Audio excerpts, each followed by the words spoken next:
Yung pag natapos ka na sa isang task mo at gusto mo lang naman magmerienda, pero itong utak mo, itong isip mo, hindi tumitigil lang kung ano-anong inilalabas na pag-iisipan ko.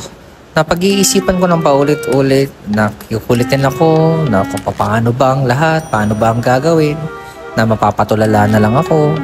Tapos bigla na lang lilitaw na naman sa isip ko yung mga dapat isipin na hindi naman dapat kaisip-isip, pero dahil makulit ang isip ko, iniisip ko tuloy, napapatulala ako, imbes na nagpapahinga ako, imbes na nagre-relax ako, tahimik na nga ang paligid pero ang ingay-ingay ng isip ko na halos hindi ko na naiisip kung ano yung kinakain ko, kung masarap ba to, kung anong lasa nito, kung sobra ba sa tamis to.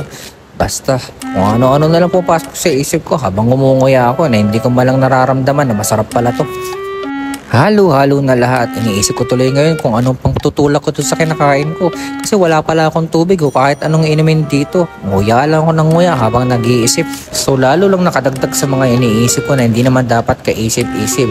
Tapos darating lang naman ako sa punto na kahit isip-isipin ko lahat ng pinapaisip sa akin ng isip ko, darating pa rin ako sa salitang bahala na si Batman. So pipilitin ko na lang tumulala muna kasi alam ko pag tulala ka, wala kang ibang iisipin kundi tumulala lang at wala lang. Walang laman ang utak mo, nakatulala ka lang, halos gusto mo nang matulog dahil walang iniisip. Sana ganun na nga lang pero hindi eh. Ewan ko ba? Ayan na naman siya, nag-iisip na naman siya. Bahala ka dyan.